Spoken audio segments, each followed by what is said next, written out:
Hello दोस्तों, तो आज की इस वीडियो में हम लोग बात करने जा रहे हैं सोशल मीडिया मार्केटिंग के यूनिट 5 के बारे में। और नोट्स का लिंक डिस्क्रिप्शन में अवेलेबल है, वहां से जाके आप लोग डाउनलोड कर सकते हो। तो चलो हमेशा की तरह सबसे पहले जान लेते हैं कि इस पूरे वीडियो में किन किन टॉपिक्स के बारे में हम लोग डिस्कस करने वाले हैं। तो सबसे पहले हम लोग बात करेंगे digital innovation in digital marketing, digital marketing के ट्रेंड्स के बारे में बात करेंगे, कंटेम्प्रोरी डिजिटल रिवॉल्यूशन के बारे में बात करेंगे, डिजिटल रिवॉल्यूशन के फेजेस के बारे में बात करेंगे, digital transformation framework with elements की बात करेंगे, सिक्योरिटी एंड प्राइवेटाइजेशन की बात करेंगे, trends of digital marketing in India बात करेंगे और ग्लोबल कॉन्टेक्स्ट में बात करेंगे, ऑनलाइन कम्युनिटी जो इसके टाइप्स के बारे में बात करेंगे, को क्रिएशन और इसके टाइप्स के बारे में बात करेंगे। और हमेशा की तरह ये वीडियो हम लोग की हैप्पी एंडिंग हो जाएगी और आपके चेहरे पर एक स्माइल होगी और आप बोलोगे कि 1 2 3 4 5 पूरी यूनिट आपकी तैयार हो गई है DSMM की। और एग्जाम में कोई भी एक में पूछा जाएगा तो आप बहुत ही आराम से लिख के आओगे। आई होप कि आपको पिछली यूनिट की वीडियो अच्छी लगी होगी, तो इस वीडियो को एक लाइक जरूर करें। तो चलो आगे बढ़ते हैं। तो सबसे पहले बात करते हैं digital innovation in digital marketing. Digital innovation in digital marketing में इसका डिफिनीशन देखो क्या होता है। Digital innovation in digital marketing refers to adoption of new technology. यानी डिजिटल इनोवेशन डिजिटल मार्केटिंग के अंदर यही होता है कि नई टेक्नोलॉजी को अडॉप्ट करना, नई टेक्नोलॉजी को अडॉप्ट करना। इनोवेशन मतलब क्या होता है कि कोई एग्जिस्टिंग चीज़ है उसमें कुछ चेंजेस कर देते हैं और उसी को इनोवेशन कहते हैं। मान लीजिए कोई प्रोडक्ट आपने बनाया, वो प्रोडक्ट चलता है उसमें कुछ चीज़ें आपने नया कर दिया, तो वही हो जाता है इनोवेशन। ठीक, तो यही होता है डिजिटल इनोवेशन। डिजिटल मार्केटिंग के अंतर्गत ये होता है कि नई टेक्नोलॉजी को अडॉप्ट करना and creative strategy to enhance marketing efforts and creative strategy बनाना जिससे मार्केटिंग एफर्ट्स को इनहेंस किया जा सके, इम्प्रूव कस्टमर इंगेजमेंट कस्टमर की इंगेजमेंट को इम्प्रूव किया जा सके and drive business growth and business के ग्रोथ को आगे बढ़ाया जा सके। ओके, देन अब बात करते हैं डिजिटल इनोवेशंस कौन कौन से हैं, जैसे कि आर्टिफिशियल इंटेलिजेंस हो गया। ठीक है, मतलब चीज़ें तो डिजिटली थी लेकिन उनमें क्या चीज़ें ऐड करके उसे इनोवेट किया गया, जैसे कि उसमें आर्टिफिशियल इंटेलिजेंस यूज किया जाने लगा, वर्चुअल रियलिटी जिसको शॉर्ट में VR बोलते हैं, वॉइस सर्च हो गया, ब्लॉकचेन टेक्नोलॉजी हो गया, इन्फ्लुएंसर मार्केटिंग प्लेटफॉर्म्स हो गया, सोशल मीडिया इनोवेशन हो गया। ओके, एक एक करके इन सभी चीज़ों को हम लोग समझते हैं। तो यहाँ पर देखो सबसे पहला जो आर्टिफिशियल इंटेलिजेंस है, इसमें पहला पॉइंट जो है पर्सनलाइजेशन का। पर्सनलाइजेशन का मतलब क्या है? AI helps deliver personalised content, ध्यान देना, personalised content and product recommendation based on user behaviour and preferences. तो जो आर्टिफिशियल इंटेलिजेंस होता है वो पर्सनलाइज्ड होता है। जैसे कि हम कुछ भी सर्च करते हैं अमेजन वगैरह पे, फ्लिपकार्ट पे, तो देन उसके अकॉर्डिंग ही वो हमें चीज़ों को दिखाता है। हम अगर 10 आइटम सर्च कर देते हैं, फिर जाके जब हम फ्लिपकार्ट को ओपन करते हैं तो वो हमारे इंटरेस्ट के अकॉर्डिंग, हमारे बिहेवियर के अकॉर्डिंग ही रिजल्ट्स को शो कर रहा होता है। तो यही होता है पर्सनलाइजेशन। चैटबॉट्स का क्या हो गया कि automated chatbots provide 24/7 customer service and support.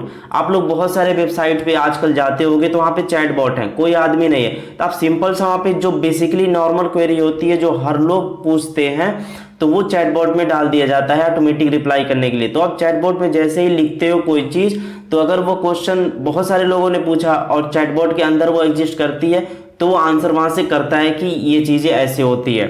ठीक, तो वो चीज़ें होती है चैटबॉट करता है, तो ये भी AI के अंतर्गत ही आता है। ओके, तो आई होप कि पहला पॉइंट क्लियर। सेकंड पॉइंट देखो, वर्चुअल रियलिटी। वर्चुअल रियलिटी में क्या है? ये करता है इनहेंस्ड विजुअलाइजेशन। तो जो आप लोग विजुअलाइजेशन आपका होता है उसे बहुत इनहेंस कर देता है। कैसे करता है? This technology allow customer to visualize product in their own space, reducing uncertainty and boosting confidence in purchasing decision. आप लोग VR का नाम सुने होंगे कि आजकल एप्पल ने VR निकाला है कि आप दिमाग, मतलब एक चश्मे जैसा होता है, पहन लो और आपको सारी चीज़ें दिखाई देंगी रियलिटी जैसा। आजकल के टाइम पे जो बिजनेस, ये जो घर वगैरह का बिजनेस हो रहा है ना, तो ये लोग क्या कर रहे हैं, VR की मदद से पूरा घर ही डिजाइन कर दे रहे हैं, बंदे को एक आंख में चश्मा पहना दे रहे हैं, तो सारे चीज़ों को विजुअलाइज कर सकता है रियल जैसा कि हाँ उसका घर ऐसा रहेगा, यहाँ पे ऐसा रहेगा। ठीक है, मतलब एक घर एग्जिस्ट नहीं करता है लेकिन वर्चुअल रियलिटी से वो फील कर सकता है। ठीक, तो ये चीज़ें डिजिटल इनोवेशन के अंदर यूज की गई है डिजिटल मार्केटिंग में। यानी जब डिजिटल मार्केटिंग करते हैं तो वीआर की मदद से उसे हम चीज़ों को दिखाते हैं जिससे वो रियल फील करता है, ठीक है, जिससे वो रियल फील करता है तो कस्टमर जो है वो चीज़ों को और खरीदेगा। ओके, देन देखो वाई सर्च। वाई सर्च में क्या है, ऑप्टिमाइज्ड कंटेंट। इसमें है marketers are optimizing content for Y search queries to capture growing number of users relying on smart assistants like Alexa, Siri and Google Assistants। तो वाई search का एक बहुत ही best example Alexa, Siri and Google assistants का आप लोग ले सकते हो, जो कि बहुत ही ऑप्टिमाइज कंटेंट देता है जब भी आप वाई सर्च वगैरह करते हो तो। ओके, देन अब बात करते हैं ब्लॉकचेन टेक्नोलॉजी। ब्लॉकचेन टेक्नोलॉजी आपको ही पता है कि ये बेसिकली हैश फंक्शन पे एक तरह से काम करती है और बहुत सारे ब्लॉक्स होते हैं जो एक दूसरे से कनेक्टेड होते हैं, ठीक है। तो वो बेसिकली ब्लॉकचेन टेक्नोलॉजी में स्मार्ट कॉन्ट्रैक्ट वगैरह बहुत सारी चीज़ें, क्रिप्टोग्राफी है ना, बहुत सारी चीज़ें इसके अंतर्गत हैं। तो वैसे देखो ब्लॉकचेन टेक्नोलॉजी के अंदर ट्रांसपेरेंसी एंड ट्रस्ट का आता है एक पॉइंट। तो blockchain ensure transparent and verifiable ad impressions and clicks reducing fraud. तो ब्लॉकचेन जो होता है ये इंश्योर करता है, बहुत ट्रांसपेरेंट सारी चीज़ें रहती हैं, कोई फ्रॉड वगैरह नहीं होता है, जिससे जो इम्प्रेशन एंड क्लिक्स वगैरह आते हैं वो जेन्युइन आते हैं, ठीक है, वेरीफाइड होते हैं, वहाँ पे फ्रॉडिंग वगैरह नहीं होती है। द सेकेंड पॉइंट पर देखो secure transaction. It offers secure and transparent tracking of transaction enhancing credibility. ठीक है, क्रेडिबिलिटी मतलब क्या होता है, विश्वसनीयता, ठीक है, ये विश्वसनीयता को बढ़ाता है। जैसे कि ये it offer secure and transparent tracking of transaction, जो भी ट्रांजेक्शन हो रहे होते हैं, ठीक है, उनको ट्रैक करना, ठीक है, एक secure and transparent tracking system हमें ऑफर करता है, जिससे जो विश्वसनीयता होती है वो इनहेंस होती है। ओके, फिफ्थ नंबर पर देखो इन्फ्लुएंसर मार्केटिंग प्लेटफॉर्म। तो यहाँ पर पहला पॉइंट है data driven collaboration. Platforms like Influencity use analytics to identify the best influencers for effective partnership। ठीक, तो इसमें क्या होता है, बहुत सारे टूल्स होते हैं जिनमें इन्फ्लुएंसर को फाइंड आउट कर लिया जाता है, जिससे उनकी जो पार्टनरशिप हो वो बहुत अच्छी हो।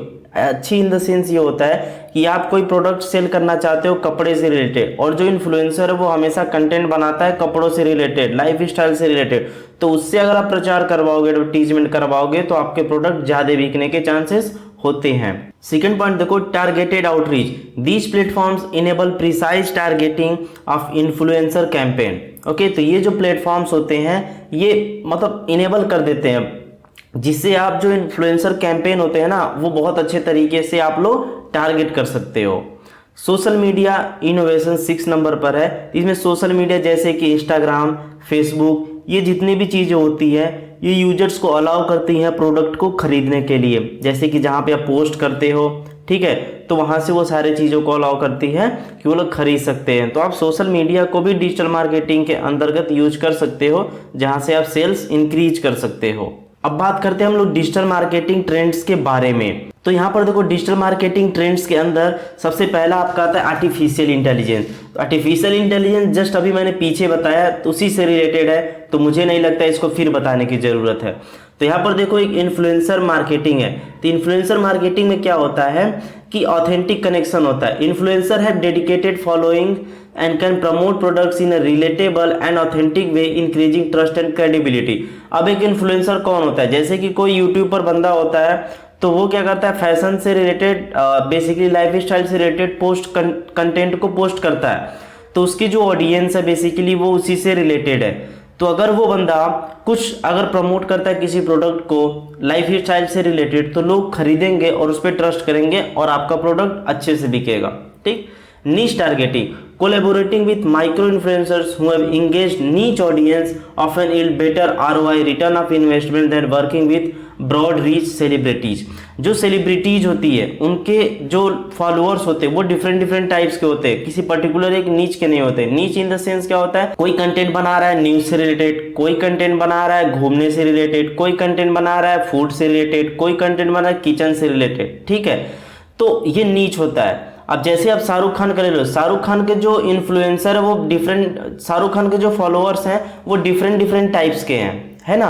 कोई बंदा न्यूज़ भी देखता है, कोई बंदा फैशन से रिलेटेड भी देखता है, डिफरेंट है। लेकिन नीच से रिलेटेड अगर वहीं पर अगर आप किसी इन्फ्लुएंसर को टारगेट करते हो जिसके पास एक पर्टिकुलर ऑडियंस जो है उसी से रिलेटेड है, न्यूज़ से रिलेटेड है या फैशन से रिलेटेड है, तो वहाँ से अगर उस इन्फ्लुएंसर को पकड़ के करोगे प्रमोट अपने प्रोडक्ट का, तो वो अच्छे तरीके से होगा और आपका सामान ज़्यादा बिकेगा।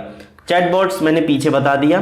तो इसमें एक चीज़ आप ध्यान दोगे कि बहुत सारे हेडिंग्स एक दूसरे से मिलती जुलती है, बहुत सारे क्वेश्चन से, तो ध्यान देना आप एग्जाम में आपको बहुत आसानी होगा लिखने में। अब इसके बाद वॉइस सर्च भी मैंने अभी पीछे बता दिया और पर्सनलाइजेशन भी मैंने अभी जस्ट पीछे एआई के अंदर बता दिया था। तो आई होप कि ये चीज़ें आपको आसानी से समझ में आ जाएगी।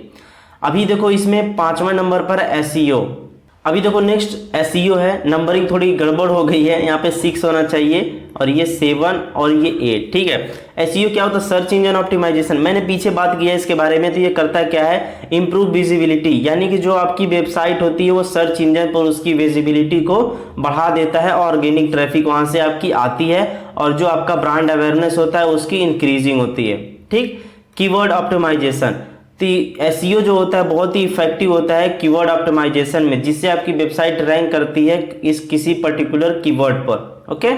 6 पर देखो वीडियो मार्केटिंग। वीडियो मार्केटिंग में क्या होता है? Engaging content. Video marketing creates engaging and shareable content that can capture and retain audience attention more effectively than text और इमेजेस। आपको भी पता है कि जो वीडियो होती है बहुत ही इंगेजिंग होती है और बहुत आसानी से लोग उसकी मदद से समझ जाते हैं और लोग इंटरेस्ट शो करते हैं, ठीक। तो जैसे कि बहुत बड़ा रीच जो है वीडियो मार्केटिंग में वो प्लेटफॉर्म हो गए, यूट्यूब हो गया, टिकटॉक तो फिलहाल अभी इंडिया में बैन है, और सोशल मीडिया पे जो फेसबुक हो गया, इंस्टाग्राम हो गया, यहाँ पर बहुत सारे लोग वीडियो मार्केटिंग करते हैं। ओके। अभी देखो इसके बाद एडवर्टाइजिंग है, ठीक है। एडवर्टाइजिंग में देखो पहला है टारगेटेड कैंपेन। टारगेटेड कैंपेन क्या होता है? Digital advertising allow precise targeting based on demographics, interest and behaviour, ensuring ads reach the most relevant audiences. Advertising में आप किसी फेसबुक के, लिंक्डइन से, इंस्टाग्राम से कोई भी एडवर्टीजमेंट चला रहे हो या कि फिर यूट्यूब पे ही चला रहे हो, क्यों नहीं गूगल पे क्यों नहीं चला रहे हो, तो आपको बेसिकली वो टूल्स प्रोवाइड करते हैं जिससे आप डेमोग्राफिक बेस पे, लोगों के इंटरेस्ट बेस पे, बिहेवियर के बेस पे आप एड चला सकते हो और बहुत ही रिलेवेंट ऑडियंस के पास आप लोग पहुंच सकते हो, समझे। तो ये सारी चीजें होती है। अब हम लोग बात करते हैं द कंटेम्प्रोरी डिजिटल रिवॉल्यूशन के बारे में बात करेंगे। कंटेम्प्रोरी बेसिकली क्या होता है कि occurring at the same time पे कोई चीज अकर हो रही है तो उसी को कंटेम्प्रोरी बोलते हैं। कंटेम्प्रोरी के बारे में बात करने से पहले इस चैनल के बारे में बात कर लेते हैं। अगर आप नए हो तो चैनल को जरूर सब्सक्राइब करो, इस वीडियो को एक लाइक करो जिससे मुझे लगे कि वीडियो आपको अच्छी लग रही है, और ये दोनों वेबसाइट पे जरूर विजिट करें। इस वेबसाइट पर मैं आपको एकेटीवी से रिलेटेड बहुत सारे पोस्ट वगैरह, कंटेंट वगैरह प्रोवाइड करता हूं, और यहाँ पर आपको इंटरव्यू से रिलेटेड मैं आपको क्वेश्चन प्रोवाइड करता हूं, डीएसए, जावा, जो भी इंटरव्यू में एचआर वगैरह क्वेश्चन पूछते हैं उससे रिलेटेड मैं आपको यहाँ पे क्वेश्चंस वगैरह आंसर प्रोवाइड करता हूँ, जिससे आपको एग्जाम इंटरव्यू देने जा रहे हो सिंपल से ओपन करो और पढ़ लो, आपका काम हो जाएगा। तो बात करते हैं कंटेम्प्रेरी के बारे में। ये ऊपर वाला आपको सेम दिख रहा होगा पीछे से, तो यहाँ पे आप चेंज कर लेना, ठीक है। कंटेम्प्रेरी मान लेना, यहाँ पे पीछे वाला ही मैं कॉपी किया था तो थोड़ी दिक्कत हो गई थी, ओके, राइटिंग में, तो वो चीजें। तो देखो कंटेम्प्रेरी क्या होता है? The contemporary digital revolution refers to the rapid advancement and integration of digital technologies into all aspects of society, transforming how we live, work and interact, ठीक। तो बेसिकली यही आपका होता है कंटेम्प्रेरी डिजिटल रिवॉल्यूशन, ठीक है। तो ये एडवांसमेंट में काम आता है डिजिटल मार्केटिंग में, जो भी टेक्नोलॉजी वगैरह यूज करते हैं, जैसे कि सोसाइटीज में, जैसे हाउ कैसे कि हम लोग जीते हैं, रहते हैं, ठीक है, वर्क कैसे करते हैं, इंटरेक्ट करना, ये सारी चीजें आपका कंटेम्प्रेरी के अंतर्गत आता है। तो इसकी एक टाइमलाइन थी, ठीक है, कि कैसे लोग जो टेक्नोलॉजी वगैरह आई, ठीक है, डिजिटल टेक्नोलॉजी वगैरह आई, कैसे आई, ठीक है। तो 1950 से 1960 तक जो था वो the birth of digital computing का था, ठीक है। इस पर डिजिटल कंप्यूटिंग का मतलब जन्म हुआ। तो बेसिकली इसमें आपका नाम सुने होंगे ENIAC, इसका सुने होंगे, और UNIVAC का नाम सुने होंगे। तो ये बेसिकली फर्स्ट इलेक्ट्रॉनिक कंप्यूटर्स थे, ठीक है, ये फर्स्ट इलेक्ट्रॉनिक कंप्यूटर्स थे, तो उस टाइम पे आए थे। तो बर्थ वहाँ पे डिजिटल कंप्यूटिंग का बर्थ हुआ था। तो ये बेसिकली लार्ज रूम, एक रूम का साइज जितना होता है ना, उतने बड़े बड़े ये लोग मतलब ये होते रहते थे, ठीक है। तो उस टाइम पे सारी चीज़ें थी, तो ये पहले स्टार्ट हुआ था। फिर 1970 में क्या हुआ था, the rise of personal computing. जो हम पर्सनल कंप्यूटिंग यूज करते हैं ना, तो वो आपका 1970 के करीब आया था। तो यहाँ पर आपका माइक्रो प्रोसेसर, यहाँ पे माइक्रो प्रोसेसर का आपका इंट्रोड्यूस किया गया पर्सनल कंप्यूटर के अंतर्गत। देन थर्ड पॉइंट पे देखो 1980s में द पर्सनल कंप्यूटर का रिवॉल्यूशन आया। पर्सनल कंप्यूटर के रिवॉल्यूशन में क्या आ गया, तो जो IBM था ना, IBM पर्सनल कंप्यूटर था, उसने एक स्टैंडर्ड सेट किया किसके लिए, पर्सनल कंप्यूटिंग के लिए। और एप्पल का जो मैकिंटोश था, एप्पल ने मैकिंटोश को इंट्रोड्यूस किया और इसमें ग्राफिकल यूजर इंटरफेस GUI का कॉन्सेप्ट आया, जिससे लोग बहुत ही आसानी से कंप्यूटर वगैरह को इंस्टॉल कर सकते थे। और जैसे कि सॉफ्टवेयर एप्लीकेशन जैसे कि वर्ड प्रोसेसर, स्प्रेडशीट, ठीक है, ये सारी चीजें बिजनेस में आपकी आने लगी थी। ठीक है, उसके बाद 1990s में द इंटरनेट एरा आया। इंटरनेट एरा जब आया तब तो समझ लो खतरनाक ही। टीम बर्नर्स ली,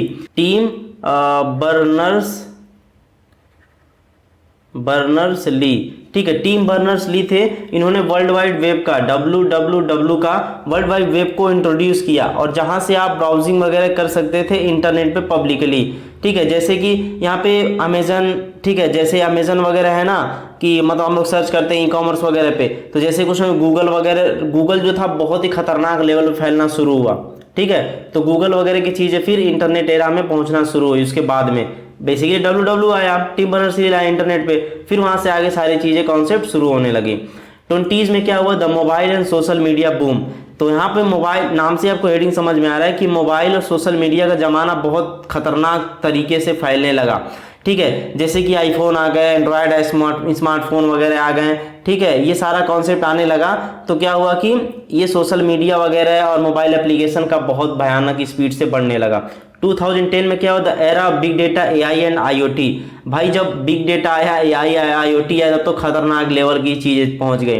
ठीक है, AI में जब एडवांसमेंट हुआ ना, तो बहुत सारी चीज ऑटोमेटिक हो गई। बिग डेटा जब आया तो बहुत सारे मिलियंस और ट्रिलियंस डेटा पकड़ के TB ऑफ डेटा यूज करके पर्टिकुलर एक एनालिसिस करके और उस पर फिर मार्केटिंग किया जाने लगा। IoT वगैरह का कॉन्सेप्ट आ गया, रोबोटिक्स वगैरह में इंटरनेट घुसने लगा। तो ये सारी चीजें आपकी 2010s में होने लगी। 2020 में the expansion of digital ecosystem. अभी देखो कोविड-19 आया, ठीक है, कोविड-19 पैंडेमिक वगैरह आया, तो यहाँ बहुत सारी चीजें, लेकिन यहाँ पे देखो 5G वगैरह का भी नई टेक्नोलॉजी वगैरह आने लगी, मेटावर्स का कॉन्सेप्ट आने लगा। ठीक है, तो ये सारी चीजें भी इंट्रोड्यूस की गई। तो आई होप ये सारी चीजें आपको समझ में आ गई होगी। ओके, उसके बाद चलो बात करते हैं फेजेस ऑफ डिजिटल रिवॉल्यूशन। तो फेजेस ऑफ डिजिटल रिवॉल्यूशन में सबसे पहला फेज जो आता है वो आपका आता है app and web experience.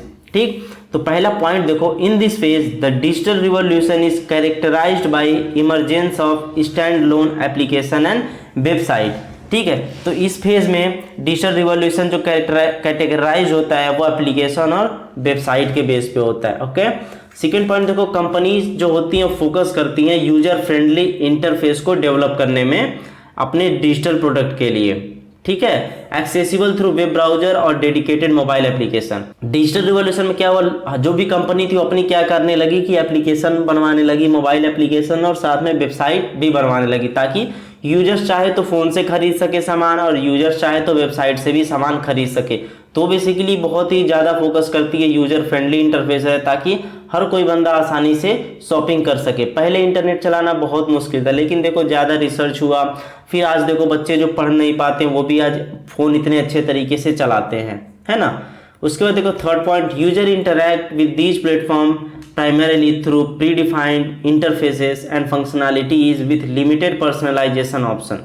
Limited personalization option यानी कि आप जो चाहते हो वो ऑप्शन नहीं होते हैं, लेकिन प्री डिफाइंड इंटरफेस होता है, पहले से डिफाइंड आपको UI डिजाइन मिलता है जिससे आप इंटरैक्ट करते हो। ठीक है ना, आप अपने अकॉर्डिंग तो नहीं कर सकते हो ना कि ये बटन इधर से उधर ऑप्शन कर दो, नहीं ना, पहले से करके सारी चीज़ें होती है जो कि बहुत रिसर्च करके ही की जाती है, जिसको आप बहुत ही आसानी तरीके से आप यूज कर पाते हो। ओके, तो आई होप कि पहला फेज आपको समझ में आ गया होगा। सेकंड फेज देखो, platform based experience.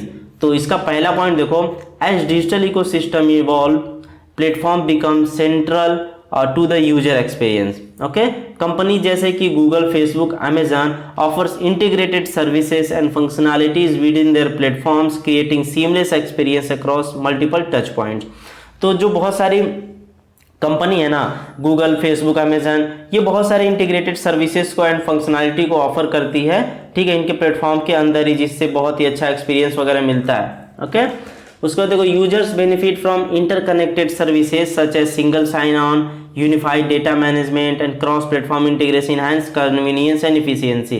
Single sign in क्या होता है कि आप जैसे सिंपल वेबसाइट पे जाते हो, गूगल आपका लॉगिन पहले से होता है, सिंपल क्लिक करते हो साइन इन विद गूगल तो तुरंत लॉगिन सिंगल साइन इन कर लेते हो। तो ये गूगल वगैरह ही आपको प्रोवाइड करते हैं ना, फेसबुक की मदद से आप साइन इन कर लेते हो। तो ये सारी चीज़ें प्लेटफॉर्म बेस्ड एक्सपीरियंस आपको देखने के लिए मिलती है। फेज 3 देखो ब्लेंडेड एक्सपीरियंस फॉर पर्सनलाइजेशन। तो इस फेज में क्या होता है, digital experiences becomes increasingly personalize and adaptive. तो इसमें जो डिजिटल एक्सपीरियंस होते हैं वो आपका पर्सनलाइज एंड एडाप्टिव हो जाते हैं। कंपनी क्या करती है, लेवरेज इस्तेमाल करती है data analytics, machine learning and AI technology का, ठीक है, to tailor content recommendation and interaction to individual user preferences and behaviour. तो कंपनी जो होती है ना वो डेटा एनालिटिक्स का इस्तेमाल करती है, मशीन लर्निंग एआई टेक्नोलॉजी का इस्तेमाल करती है रिकमेंडेशन वगैरह देने के लिए। The focus shift from one size fits all approaches to dynamic context aware experiences that anticipate and respond to user needs in real time. ठीक है, तो ये सारी चीजें आपकी फेज 3 के अंतर्गत होती हैं। फेज 4 देखो, पहला point, as digital ecosystem mature they extend beyond individual platform to encompass broader network for interconnected service and devices. Second point देखो, companies collaborate and integrate their offering to create comprehensive ecosystem experience that span multiple industries and touch point. तो company जो होती है collaborate करती है, integrate करती है बहुत सारे अपने ऑफर्स के थ्रू और एक कंप्रहेंसिव इकोसिस्टम बनाती है, जिस कंप्रहेंसिव इकोसिस्टम एक एक्सपीरियंस बनाती है जिससे मल्टीपल जगह पे स्पेंड करना, फैलना बहुत ही आसान हो जाता है। ठीक, users benefits from seamless transition between different services end devices, unlocking new levels of convenience, efficiency and innovations. तो ये चीजें आपकी फेज 4 में होती हैं। तो बेसिकली 4 ही फेज है, 1 2 3 4। तो चारों की हेडिंग आप लोग याद कर लेना। देखो इसमें दोनों में बीबी है और इसमें दोनों में एपी है, तो आप याद कर सकते हो बाप। ठीक है, बाप याद कर सकते हो, जिसका रहेगा कि फेजेस ऑफ डिजिटल रिवॉल्यूशन ये होता है। तो आई होप कि चारों फेज आपको समझ में आ गए होंगे।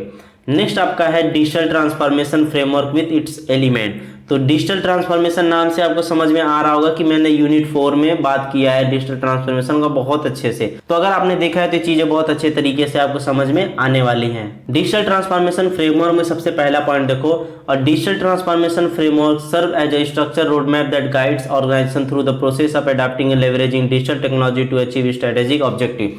तो डिजिटल ट्रांसफॉर्मेशन बेसिकली क्या करता है, ये एक तरह का road map, structured road map provide करता है। ध्यान देना, ये स्ट्रक्चर्ड रोड मैप प्रोवाइड करता है किसको, ऑर्गेनाइजेशन को, ताकि वो डिजिटल टेक्नोलॉजी को इस्तेमाल कर सके और जो भी उसका ऑब्जेक्टिव हो उसे अचीव कर सके मार्केट में। Okay, this framework outlines the steps, strategies and best practices necessary for successful digital transformation initiative.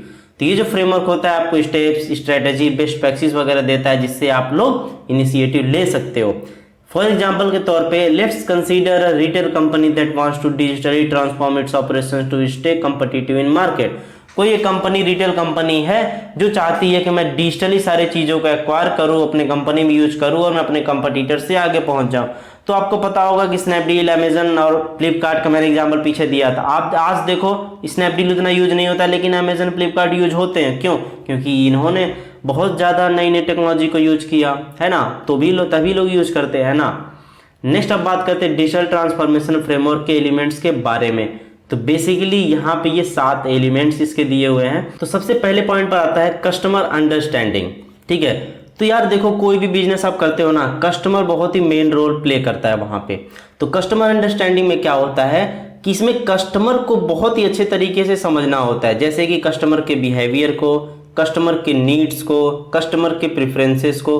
और ये चीज़ें कैसे आप समझोगे, डेटा एनालिटिक्स की मदद से। और ये डेटा कहाँ से आएगा, जब आप मार्केट में रिसर्च करोगे और जब कस्टमर आपको फीडबैक देंगे। अगर आप देखो होता है ना कि आप जितने बेटर कस्टमर को समझेंगे आपकी ऑर्गेनाइजेशन उतनी बेटर होती चली जाएगी। तो इसीलिए होता है कि कस्टमर अंडरस्टैंडिंग बहुत इंपॉर्टेंट होती है।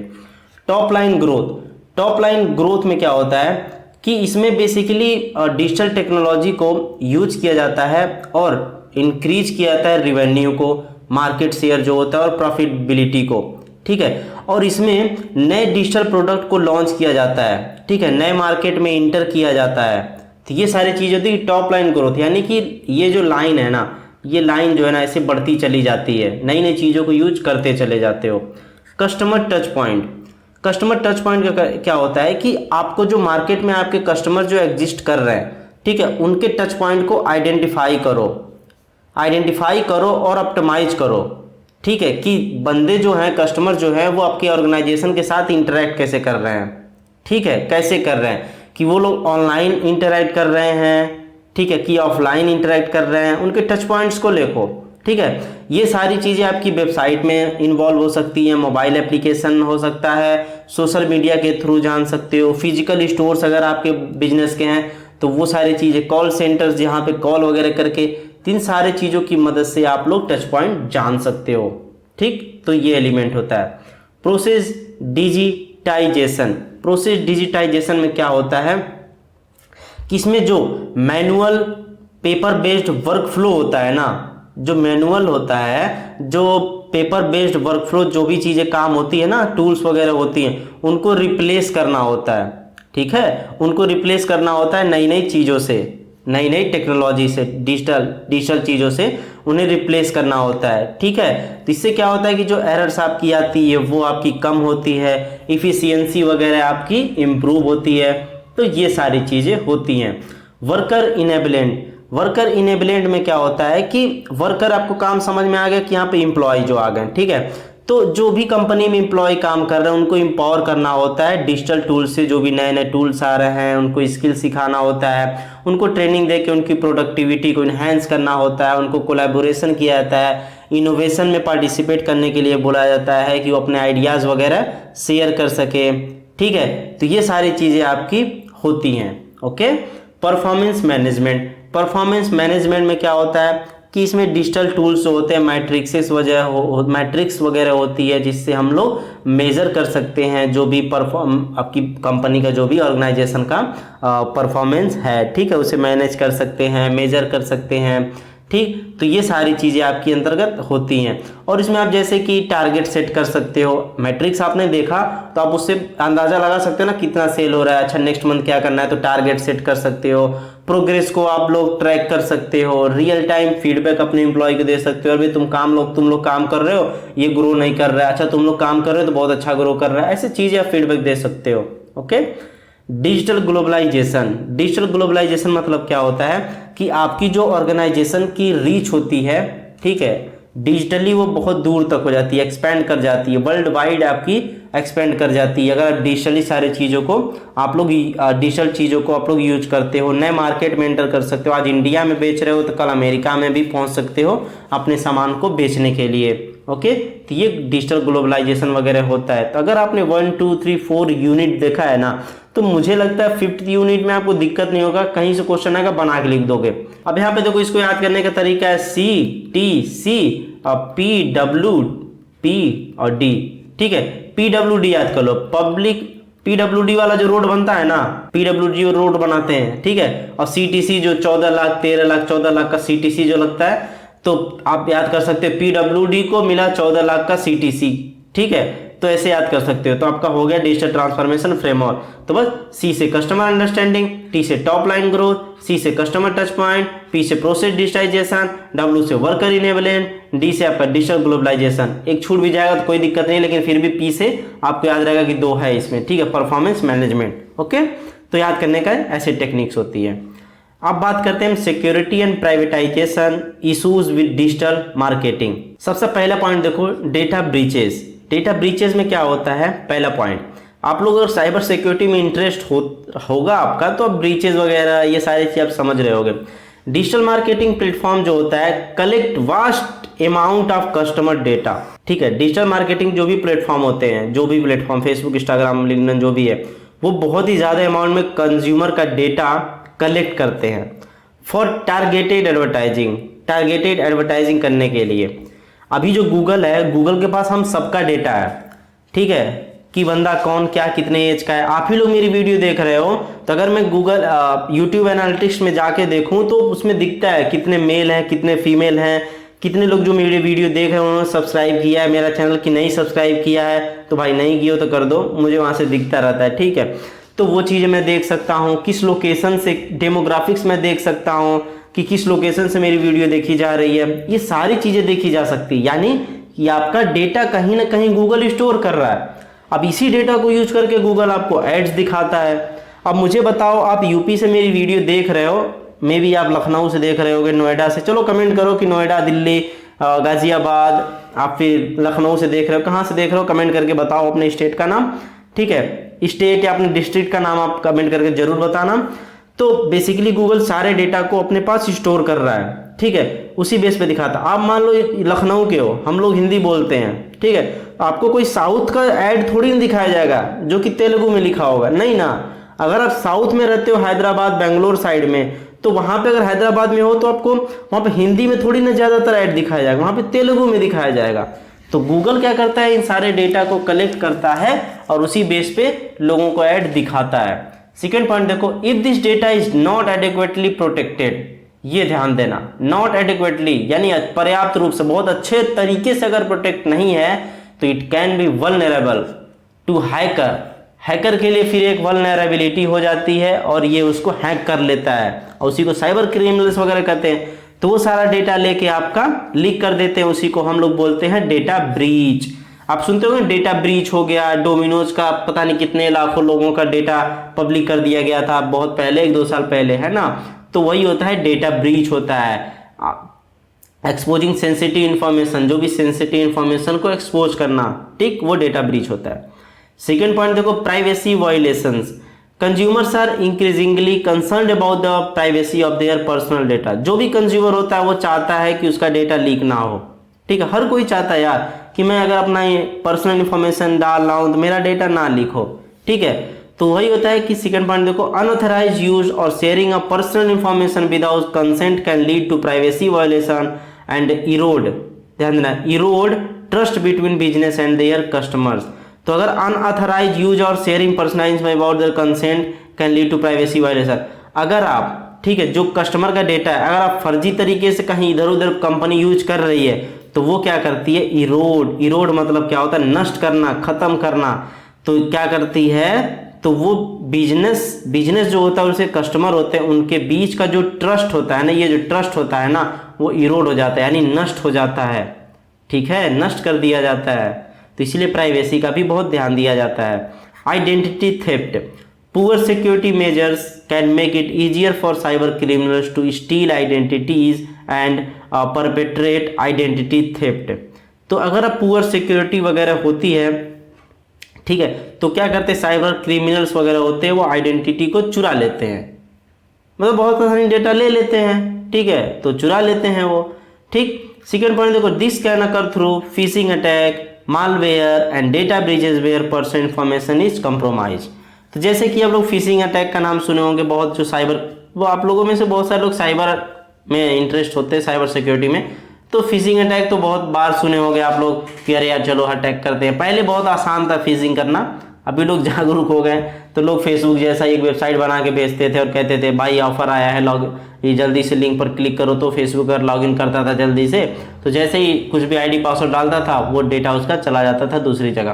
तो ये फिशिंग अटैक बेसिकली होता है कि एज सेम इंस्टाग्राम के जैसी वेबसाइट बनना और डेटा कलेक्ट करना, ठीक है। तो फिशिंग अटैक होता है, मालवेयर, डेटा ब्रीचेस, ठीक है, ये सारी चीज़ें आपकी आइडेंटिटी थेफ्ट में आ जाती हैं, ओके। चलो, एड फ्रॉड में क्या हो गया, digital marketing campaigns can be susceptible to ad fraud, ठीक है। ससेप्टिबल मतलब क्या होता है, अति संवेदनशील, बहुत ही संवेदनशील होते हैं। Where fraudulent activities such as click fraud और impression fraud, artificially inflate advertising metrics. क्या होता है कि जब कोई कैंपेन चल रहा है ऑनलाइन तो आर्टिफिशियली भी बहुत सारे लोग क्लिक्स आ जाते हैं, क्लिक कर दिए जाते हैं, जिससे जो आपकी बेसिकली जो मैट्रिक्स बनती है किसी ऑर्गेनाइजेशन की वो रियल नहीं बनती, वो अच्छे डिसीजन नहीं ले पाते हैं, ठीक है।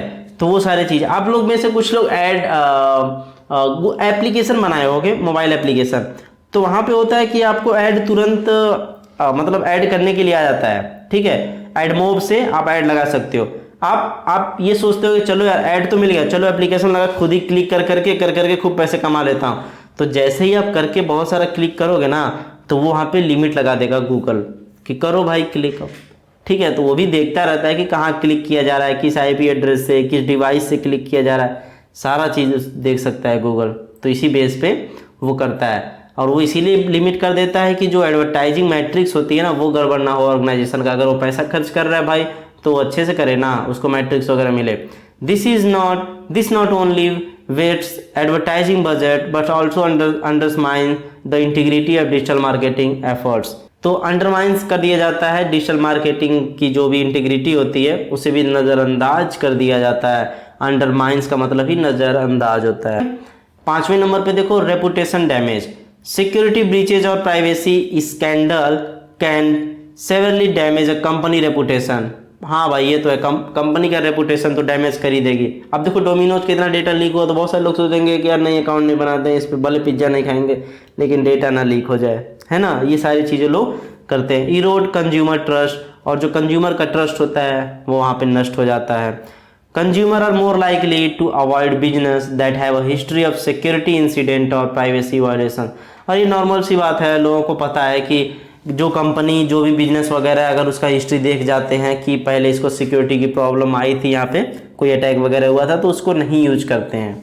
ओके, तो ये सारी चीज़ें आपकी थी security and privatisation issue with digital marketing. जो डीएम मैंने लिखा है इसका मतलब डिजिटल मार्केटिंग। ओके, तो डिजिटल मार्केटिंग में ये सारी चीज़ें होती है, जैसे डेटा ब्रीचेज होता है, privacy violation, identity theft, ad fraud, reputation damage वगैरह, ये सारे इश्यूज वगैरह आपको देखने के लिए मिलते हैं डिजिटल मार्केटिंग में। अब बात करते हैं trends of digital marketing in India. Okay, तो डिजिटल मार्केटिंग का ट्रेंड देखते हैं हम इंडिया के अंदर क्या है। तो उसके पहले बात कर लेते हैं इस चैनल के बारे में। अगर यार अभी तक वीडियो अच्छी लग रही है तो यार प्लीज़ वीडियो को एक लाइक करो, चैनल को प्लीज़ सब्सक्राइब करो ताकि मुझे हेल्प होगी। ओके, और इस वेबसाइट पे जाओ, देखो बहुत सारे कंटेंट अवेलेबल हैं, और इंटरव्यू की प्रिपरेशन करना है, कंपनी बहुत सारी आ रही होगी, आप प्रिपेयर कर रहे होगे तो इस वेबसाइट पे जाके आप प्रिपेयर कर सकते हो। तो trends of digital marketing in India में आपको यहाँ पे कुछ हेडिंग्स मिल रही है। यहाँ पे बेसिकली 7 हेडिंग्स हैं, और SEO, SEM, content creation, SMM, social media marketing, mobile marketing, email marketing, influencer marketing, ये मैंने पीछे डिस्कस कर चुका है, तो मुझे नहीं लगता फिर बताने की ज़रूरत है। पीछे की यूनिट देखे हो तो सच में नहीं बताने की ज़रूरत है, आपको बस हेडिंग याद कर लो कि इसके अंदर ये होता है और आप आसानी से सारी चीज़ों को लिख पाओगे। अरे सिंपल है यार, एसईओ से क्या करते हैं, वेबसाइट की जो रीच होती है वो गूगल पे बढ़ाते हैं, कीवर्ड्स वगैरह से रैंक कराते हैं। ठीक है, सर्च इंजन मार्केटिंग में क्या होता है कि जहाँ पे पीपीसी का कॉन्सेप्ट वगैरह आ जाता है, पे पर क्लिक, पे करके चीज़ों करते हैं। जैसे वो एसईओ में ऑर्गेनिक होता है तो यहाँ पर आपको पेमेंट भी करना पड़ता है एसईएम में, तो इसके एसईएम के अंदर एसईओ भी आ जाता है। तो मैं सारी चीज़ें पीछे बताया था, एसईओ वर्सेज एसईएम भी बारे में बताया था पिछले यूनिट्स में। तो ये सारी चीज़ें हैं, आपको आराम से बना के लिख सकते हो, बस याद कर लेना। ठीक है, जैसे कि पहला हेडिंग ले लो SSC, ठीक है, फिर आपका आ गया SMEI, ठीक है। तो आप एक तरीके से SSC IMEI याद कर सकते हो। SSC का IMI वही फोन का IMI नंबर होता है ना, ऐसे याद कर सकते हो SSC IMI, तो याद कर सकते हो इस ट्रेंड को, है ना। ये शॉर्टकट होता है। देखो हेडिंग नहीं याद होती है यार, रट के जाओगे तो बस शॉर्टकट तरीके से याद करके जाओ, ऐसे तो बहुत मस्त से याद रहेगा तुम्हें। ठीक है, चलो trends of digital marketing in global context. Global context में देखते हैं कि इसका ट्रेंड क्या है। तो trends of digital marketing in global context में अगर आप देखते हो तो सबसे पहले पॉइंट पर आता है voice search optimisation. Voice search optimisation में क्या होता है कि आज के टाइम पे आपको भी पता है कि बहुत सारे स्मार्ट स्पीकर्स आ चुके हैं, वर्चुअल असिस्टेंट्स आ चुके हैं। तो यहाँ पे लोग क्या करते हैं, अपने मुंह से बोलते हैं ना किसी लैंग्वेज में, तो जाके वो वहाँ से रिजल्ट निकाल के देता है। तो बोलते हैं ना Alexa please play the Sanam Re song, तो वो सनमरे सॉन्ग वहाँ पे सुनाती है। तो कैसी चीज़ों को सुनती है, कहाँ से कंटेंट कैसे उठाती है। आप यूट्यूब पर बोलते हो ना कि DSMM का video from engineering in one video, तो वो कैसे वहाँ से उठाता है। ठीक है, तो इसके लिए भी आप जो कंटेंट डाल रहे हो इंटरनेट पे वो भी ऑप्टिमाइज होना चाहिए कि बंदा क्या बोल के सर्च कर रहा है, समझ पा रहे हो। तो इसीलिए वॉइस सर्च ऑप्टिमाइजेशन भी आज के टाइम पे बहुत ही मैटर कर रहा है, जितना सर्च इंजन ऑप्टिमाइजेशन SEO वगैरह करता है। ओके, देखो second point, video marketing dominance. Video marketing dominance क्या है? आज के टाइम पे आपको भी पता है कि यूट्यूब हो गया, टिकटॉक, इंस्टाग्राम, रील्स हो गया, ये आज के टाइम पे बहुत ही खतरनाक स्पीड से फैल रहे हैं। तो इनका जो डोमिनेंस है ना मार्केटिंग में, वो बहुत तगड़ा है। ठीक है, इनके पास लोग बहुत हैं। जैसे ध्रुव राठी देख लो, बंदे के पास 20 मिलियन के सब्सक्राइबर है। अगर वो कोई प्रोडक्ट प्रमोट करेगा तो जल्दी कर देगा, है ना।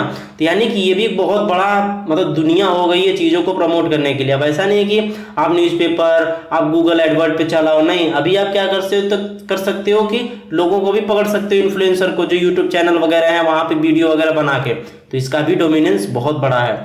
सोशल कॉमर्स में क्या है कि इसमें जो भी सोशल मीडिया प्लेटफॉर्म्स होते हैं वो ई कॉमर्स का एक हब बन चुके हैं। तो वो क्या कर रही हैं कि वो इतना ज़्यादा अलाउ कर दे रही हैं कि बंदा वो उस एप्लीकेशन को छोड़े बिना भी वहाँ से सामान खरीद सकता है। जैसे कि शॉपेबल पोस्ट करके एक आपका आ जाता है, सोशल कॉमर्स में आता है एक फीचर्स शॉपेबल पोस्ट, जिसमें आप ऐप के अंदर ही चीज़ों को परचेज वगैरह कर सकते हैं। Okay. Privacy and data protection तो बहुत ही इंपॉर्टेंट चीज़ है। ठीक है, इसमें सारी चीज़ों कंसर्न किया जाता है ताकि जो भी डेटा वगैरह हो, ठीक है, वो सारा चीज़ आपका सिक्योर हो। ओके, जो भी मैसेजिंग वगैरह जितनी भी चीज़ें होती हैं। ऑगमेंटेड रियलिटी और वर्चुअल रियलिटी अभी पीछे बताया हूँ, वही सेम चीज़ है, इधर लिख देना। यूजर जनरेटेड कंटेंट यूजीसी में क्या होता है कि जो भी बड़ी बड़ी कंपनियां हैं, ऑर्गेनाइजेशन है, वो क्या करती हैं, अपने कस्टमर को मोटिवेट करती है कि भाई तुम भी मेरे प्रोडक्ट से रिलेटेड रिव्यू दो, कुछ कंटेंट बनाओ और कंटेंट वेबसाइट पे पोस्ट करो। होता है ना, आप जाते हो बहुत सारे लोगों के देखते हो कि लोगों ने रिव्यू लिख रखा है, कंटेंट लिख रखा है, अरे मतलब आपने वो सामान खरीदे और सामान खरीद के सामान के साथ फोटो क्लिक करके डाल रहा है, टी शर्ट खरीदे, टी शर्ट पहन कर फिर फोटो डाल रहा है। आप भी जब अमेजन वगैरह पे सामान खरीदते होगे तो नीचे जाते होगे, आप जरूर फोटोज वगैरह देखते होगे उसका, तो वही यूजर जनरेटेड कंटेंट होता है, उसको यूजीसी बोलते हैं। Cross channel marketing integration, cross channel में क्या होता है मार्केटिंग इंटीग्रेशन, यानी किसी आप एक प्लेटफॉर्म पे मार्केटिंग वगैरह ना करो, बहुत सारे प्लेटफॉर्म पे मार्केटिंग कर सकते हो, है ना। तो इससे आपकी जो आउटरीचिंग है वो आपकी बहुत दूर दूर तक होगी और सारी चीजें मस्त चलेंगी। ओके, आई होप कि सारी चीजें ये आपको समझ में आई होंगी। अब हम लोग बात करते हैं ऑनलाइन कम्युनिटीज एंड इसके टाइप्स के बारे में। ठीक है, ये बहुत मस्त तरीके से आपको समझ में आएगा यार। आप भी बहुत सारे ऑनलाइन कम्युनिटी में आप लोग होंगे ही, ज्वाइन ही होंगे। तो ऑनलाइन कम्युनिटीज या डिजिटल स्पेस, एक डिजिटल दुनिया होती है, एक तरीके से समझ, डिजिटल स्पेस होता है जहाँ पे आप लोग जैसे ही लोग क्या करते हैं, अपने इंटरेस्ट को शेयर करते हैं, अपने गोल को शेयर करते हैं, ठीक है, कैरेक्टरिस्टिक्स वगैरह होते हैं, है ना, और एक दूसरे के साथ वो लोग इंटरेक्ट करते हैं, इन्फॉर्मेशन शेयर करते हैं और डिस्कशन में इंगेज होते हैं। जैसे लिंक्डइन पे आप शेयर करते हो कि मैंने ये सर्टिफिकेशन कर लिया, ये प्रोजेक्ट बना लिया, इंस्टाग्राम पे पोस्ट करते हो कि मैं यहाँ घूमा, वहाँ घूमा, ये कपड़ा पहना, है ना। तो ये एक तरह की कम्युनिटी ही है यार, देखो तो। अब बहुत सारे ग्रुप्स होते हैं, ग्रुप्स में आप लोग चैट करते हो, चीज़ों करते हो, वो सारी चीज़ें भी उसी में आती हैं। These communities fosters connection, support network and collaboration among members often transcending geographical boundaries. Okay, तो ये सारी चीज़ें आपकी होती हैं ऑनलाइन कम्युनिटीज़ में। इसके टाइप्स क्या क्या होते हैं, जैसे इंटरेस्ट बेस्ड कम्युनिटीज होती है। अभी देखो टाइप्स मैं बता रहा हूँ कम्युनिटीज़ के ऑनलाइन। प्रोफेशनल कम्युनिटीज होती है, सपोर्ट ग्रुप्स होते हैं, जियोग्राफिकल कम्युनिटीज होती है, ब्रांड कम्युनिटीज होती है, सोशल मीडिया कम्युनिटीज होती है। तो यहाँ पर सबसे पहला देखो इंटरनेट बेस्ड कम्युनिटी क्या होता है। तो these community involves around specific hobbies activity, जैसे कि टॉपिक ऑफ इंटरेस्ट, जैसे कि फोटोग्राफी, गार्डनिंग करते हो, गेमिंग, कुकिंग, ये सारी चीज़ें आपकी इंटरनेट बेस्ड कम्युनिटी के अंतर्गत एक बेसिकली स्पेसिफिक हॉबी के अंतर्गत आती है। यहाँ पे जो मेंबर्स होते हैं वो अपने एक्सपर्टाइज को शेयर करते हैं, एक्सपीरियंस को शेयर करते हैं, ठीक है, और जो भी उनका इंटरेस्ट होता है वो सारी चीज़ें यहाँ पे करते हैं। ओके, उसके बाद देखो सेकंड नंबर पे प्रोफेशनल कम्युनिटीज में क्या होता है। Professional communities cater to individuals within specific industry, professional और कैरियर फील्ड, जैसे कि आप लिंक्डइन का ग्रुप का एग्जांपल ले सकते हो। ओके, सपोर्ट ग्रुप में क्या होता है, बेसिकली सपोर्ट ग्रुप होता है जहाँ पे आपकी कोई प्रॉब्लम होती है, ठीक है, वहाँ पे पोस्ट करते हो और लोग देखते हैं और वहाँ से वो लोग आपकी सिचुएशन समझ के आपसे मैसेज करते हैं और आपके प्रॉब्लम को सॉल्व करते हैं। आपको प्रॉब्लम आता है ना तो उस ग्रुप में मैसेज कर देते हो, कोई भी होता है सॉल्व कर देता है। कोयरा का एग्जाम्पल ले सकते हो, कोयरा भी एक तरह का वैसा ही कम्युनिटी है, यहाँ पे लोग प्रॉब्लम डालते हैं और कोई सॉल्यूशन उसका लिख के भेजता है ना। चलो, इसके बाद देखो जियोग्राफिकल कम्युनिटी होता है bring together individual based on their location such as neighbourhood, cities and region cities and neighbourhood के अकॉर्डिंग जो जियोग्राफिकल कम्युनिटीज होती है सबको साथ में लाती है। और ये जो कम्युनिटीज होती हैं serve as a platform for resident to discuss local event, discuss करने के लिए, रिकमेंडेशन शेयर करने के लिए, मीटअप ऑर्गेनाइज करने के लिए, है ना, कम्युनिटी इशूज को एड्रेस करने, सारी चीज़ें करने के लिए होती है। ब्रांड कम्युनिटीज क्या होती है? ब्रांड कम्युनिटीज बेसिकली कोई प्रोडक्ट है, ठीक है, तो वो क्या करता है उसकी कम्युनिटीज बना देता है। जैसे ह्यूमन बीइंग सलमान खान का है तो उसकी एक कम्युनिटीज बनी रहती है जहाँ पे सारे लोग होते हैं, वहाँ पे फीडबैक देते हैं, कस्टमर का फीडबैक आता है, को क्रिएशन वगैरह का आइडियाज़ वगैरह कॉन्सेप्ट वहाँ पे चलता रहता है, वो ब्रांड कम्युनिटीज़ में आ जाता है। सोशल मीडिया कम्युनिटीज़, इसका तो मुझे बताने की जरूरत नहीं, वही फेसबुक, ट्विटर, इंस्टाग्राम, हैशटैग जो भी आप चलाते हो, तो ये सारी चीज़ें आपकी सोशल मीडिया कम्युनिटीज़ के अंतर्गत आ जाती हैं। ओके, देन अब बात करते हैं को क्रिएशन, इसके टाइप्स के बारे में। तो यार अभी तक नई वीडियो को लाइक किए तो यार प्लीज़ लाइक कर दो, चैनल को सब्सक्राइब कर रहे हो और एक बार इन दोनों वेबसाइट पे जाके देखो जो कि डिस्क्रिप्शन में लिंक अवेलेबल है, और नोट्स का लिंक डिस्क्रिप्शन में अवेलेबल है, वहाँ से जाके आप लोग डाउनलोड कर सकते हो। देन अब बात करते हैं को क्रिएशन के टाइप्स के बारे में। को क्रिएशन क्या होता है? Co creation is a collaborative process where multiple stakeholders including customers, partners and employ work together to generate idea, develop solution and create values. यानी कि इसमें सारे लोग मिलके काम करते हैं और आइडिया को जनरेट करते हैं, सॉल्यूशन डेवलप करते हैं और वैल्यू क्रिएट करते हैं, वही होता है को क्रिएशन, है ना। टाइप्स इसके जो होते हैं सबमिटिंग, टिंकरिंग, को डिजाइनिंग, कोलैबोरेटिंग, इसके 4 टाइप्स हैं। तो चलो टाइप को समझते हैं। पहला सबमिटिंग इन्वॉल्व स्टेक होल्डर्स होते हैं, इसमें इन्वॉल्व सबमिटिंग देयर आइडिया, वो अपने आइडिया को इसमें सबमिट करते हैं, फीडबैक जो होता है, और कंट्रीब्यूशन टू ए प्रोजेक्ट और इनिशिएटिव, ये काम खत्म। फिर सेकंड पॉइंट देखो, this could be through online forms के थ्रू हो सकता है, सजेशन बॉक्सेस के थ्रू हो सकता है, या फीडबैक मैकेनिज्म के थ्रू हो सकता है कि वो लोग सबमिट करते हैं चीज़ों को। By submitting their input, stakeholders actively participate in shaping the outcome of the co-creation process.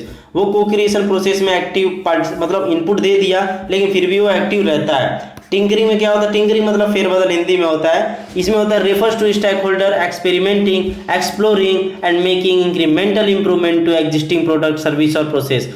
तो इसमें जो होता है स्टेक होल्डर जो होता है ना, एक्सपेरिमेंट वगैरह करते हैं, एक्सप्लोर करते हैं जो एग्जिस्टिंग प्रोडक्ट होता है उसमें इंप्रूवमेंट करने के लिए। टिंकरिंग जो होता है टिंकरिंग मतलब फेरबदल, यानी जो चीजें एग्जिस्ट कर रही है उसमें फेरबदल करके उसको और अच्छा बनाओ। Tinkering allows for hands on involvement and encourages participant to play with ideas, ठीक है, prototypes, solutions leading to innovative outcomes through interactive refinement, iterative refinement, ठीक है। तो ये सारी चीजें टिंकरिंग के अंदर होती है।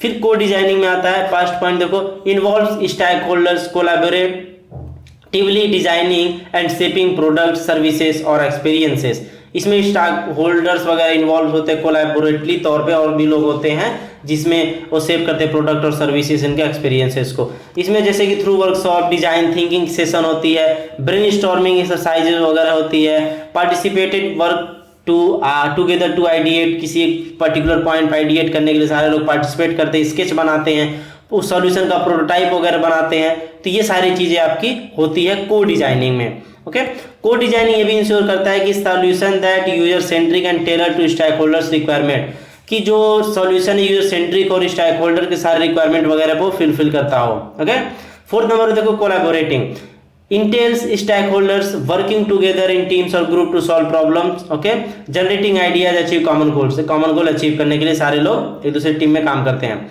collaboration fosters synergy, diversity of perspectives and collective intelligence, leading to more robust and innovative outcomes than individuals efforts, okay।